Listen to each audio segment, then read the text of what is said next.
ನಮಸ್ಕಾರ ವೀಕ್ಷಕರೇ, Udupi recipes YouTube ಚಾನೆಲ್ಗೆ ನಿಮಗೆಲ್ಲರಿಗೂ ಸ್ವಾಗತ.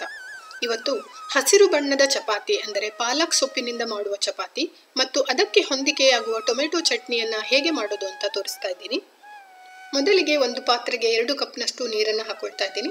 ನೀರು ಕುದಿಯಲು ಪ್ರಾರಂಭಿಸಿದ ತಕ್ಷಣ ಅದಕ್ಕೆ ಚೆನ್ನಾಗಿ ತೊಳೆದ ಪಾಲಕ್ ಸೊಪ್ಪನ್ನು ಸೇರಿಸ್ಕೊಳ್ತಾ ಇದ್ದೀನಿ. ನಾನಿಲ್ಲಿ 1 ಕಟ್ಟು ಪಾಲಕ್ ಸೊಪ್ಪನ್ನು ಬಳಸಿದ್ದೀನಿ. ಅದು ಸ್ವಲ್ಪ ಹೆಚ್ಚು ಕಮ್ಮಿ ಆದರೂ ಕೂಡ ತೊಂದರೆ ಇಲ್ಲ. ಸುಮಾರು 2 ರಿಂದ 3 ನಿಮಿಷಗಳ ಕಾಲ ಬೇಯಿಸಿದರೆ ಸಾಕಾಗುತ್ತೆ. ಸೊಪ್ಪನ್ನು ನೀರಿನಿಂದ ತೆಗೆದು ಮಿಕ್ಸಿ ಜಾರ್ಗೆ ಸೇರಿಸ್ಕೊಳ್ತಾ ಇದ್ದೀನಿ. ಇದರ ಜೊತೆಗೆ ಸುಮಾರು 2 ರಿಂದ 3 ಹಸಿಮೆಣಸಿನಕಾಯಿ ಹಾಗೂ 1 ಟೀ ಸ್ಪೂನಷ್ಟು ಜೀರಿಗೆಯನ್ನು ಸೇರಿಸ್ಕೊಳ್ಬೇಕು. ಸೊಪ್ಪು ಸಂಪೂರ್ಣವಾಗಿ ತಣ್ಣಗಾದ ಮೇಲೆ ರುಬ್ಬಿ ಪೇಸ್ಟ್ ಥರ ಮಾಡ್ಕೊಳ್ಬೇಕಾಗತ್ತೆ. ಇದನ್ನು ಒಂದು ಅಗಲವಾದ ಪಾತ್ರೆಗೆ ಹಾಕೊಳ್ತಾ ಇದ್ದೀನಿ. ಸುಮಾರು 1 ಟೀ ಸ್ಪೂನಷ್ಟು ಉಪ್ಪನ್ನು ಸೇರಿಸಿಕೊಂಡು 1.5 ಕಪ್ನಷ್ಟು ಗೋಧಿ ಹಿಟ್ಟು, 1/3 ಕಪ್ನಷ್ಟು ಕಡಲೆ ಹಿಟ್ಟನ್ನು ಸೇರಿಸಿಕೊಂಡು ಚೆನ್ನಾಗಿ ಕಲಿಸ್ಕೊಳ್ಬೇಕು. ಚಪಾತಿ ಹಿಟ್ಟನ್ನು ಹೇಗೆ ನಾದ್ತೀವೋ ಹಾಗೆ ಇದನ್ನು ನಾದ್ಕೊಳ್ಬೇಕು. ಬೇಕಿದ್ರೆ ಸ್ವಲ್ಪ ನೀರನ್ನು ಸೇರಿಸ್ಕೊಳ್ಬಹುದು. ಪಾಲಕ್ ಸೊಪ್ಪನ್ನು ಬೇಯಿಸಿದ ನೀರು ಕೂಡ ಇದಕ್ಕೆ ಬಳಸಬಹುದು. ಚೆನ್ನಾಗಿ ನಾದಿ ಮೆತ್ತಗೆ ಮಾಡಿ ಈ ಹಿಟ್ಟನ್ನು ಸ್ವಲ್ಪ ಹೊತ್ತು ಹಾಗೆ ಬಿಡಬೇಕಾಗುತ್ತೆ. ನೀವು ಎಷ್ಟು ಪಾಲಕ್ ಸೊಪ್ಪನ್ನು ಬಳಸ್ತೀರೋ ಅಷ್ಟು ಗಾಢವಾಗಿ ಹಿಟ್ಟಿನ ಬಣ್ಣ ಇರುತ್ತೆ. ಮುಚ್ಚಳ ಮುಚ್ಚಿ ಸುಮಾರು 20 ರಿಂದ 30 ನಿಮಿಷಗಳ ಕಾಲ ಈ ಹಿಟ್ಟನ್ನು ಬಿಡಬೇಕು. ಚಪಾತಿ ಲಟ್ಟಿಸಲಿಕ್ಕೆ ಹಿಟ್ಟು ತಯಾರಾಗುವಷ್ಟರಲ್ಲಿ ಟೊಮೆಟೊ ಚಟ್ನಿಯನ್ನು ಹೇಗೆ ಮಾಡೋದು ಅಂತ ನೋಡೋಣ.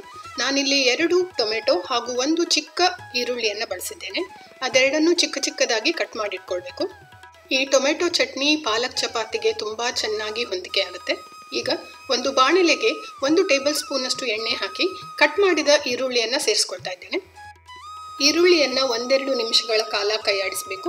ಸ್ವಲ್ಪ ಮೆತ್ತಗಾದ ಕೂಡಲೇ ಅದಕ್ಕೆ ಕಟ್ ಮಾಡಿದ ಟೊಮೆಟೊವನ್ನು ಸೇರಿಸ್ಕೊಳ್ಬೇಕು. ಈರುಳ್ಳಿ ಈಗ ಸ್ವಲ್ಪ ಮೆತ್ತಗಾಗಿದೆ. ಟೊಮೆಟೊವನ್ನು ಸೇರಿಸ್ಕೊಳ್ತಾ ಇದ್ದೀನಿ. ಸುಮಾರು 3 ರಿಂದ 4 ನಿಮಿಷಗಳ ಕಾಲ ಕೈಯಾಡಿಸ್ತಾ ಇರಬೇಕು. ಟೊಮೆಟೊ ಸ್ವಲ್ಪ ಮೆತ್ತಗಾಗತ್ತೆ. ಈಗ 2 ರಿಂದ 3 ಎಸಳು ಬೆಳ್ಳುಳ್ಳಿಯನ್ನು ಸೇರಿಸ್ಕೊಳ್ತಾ ಇದ್ದೇನೆ. ಜೊತೆಗೆ 2 ರಿಂದ 3 ಒಣಮೆಣಸಿನಕಾಯಿ ಹಾಗೂ ಸ್ವಲ್ಪ ಕರಿಬೇವಿನ ಸೊಪ್ಪನ್ನು ಸೇರಿಸಿಕೊಂಡು ಚೆನ್ನಾಗಿ ಬೇಯಿಸ್ಕೊಳ್ಬೇಕು.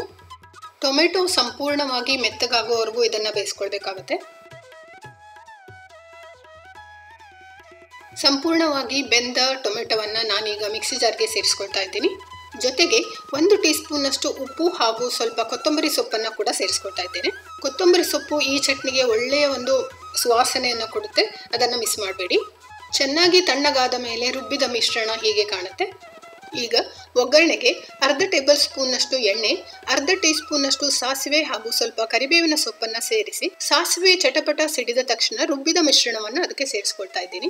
ಉರಿಯನ್ನು ಸಂಪೂರ್ಣವಾಗಿ ಕಮ್ಮಿ ಮಾಡಿ ಈ ಚಟ್ನಿಯನ್ನು 1-2 ನಿಮಿಷಗಳ ಕಾಲ ಕೈಯಾಡಿಸಬೇಕಾಗತ್ತೆ. ನೋಡಿ, ಟೊಮೆಟೊ ಚಟ್ನಿ ಈಗ ತಯಾರಾಗಿದೆ. ಈಗ ಸುಮಾರು ಅರ್ಧ ಗಂಟೆಯ ನಂತರ ಈ ನೆನೆದ ಚಪಾತಿ ಹಿಟ್ಟು ಚೆನ್ನಾಗಿ ಮೆತ್ತಗಾಗಿದೆ.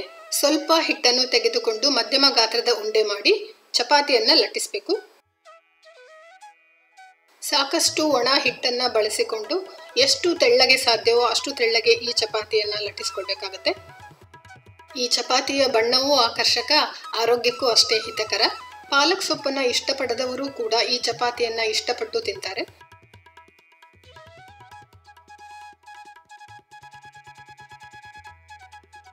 ಲಟ್ಟಿಸಿದ ಈ ಚಪಾತಿಯನ್ನು ಚೆನ್ನಾಗಿ ಕಾದ ಹಂಚಿನ ಮೇಲೆ ಹಾಕ್ತಾ ಇದ್ದೇನೆ.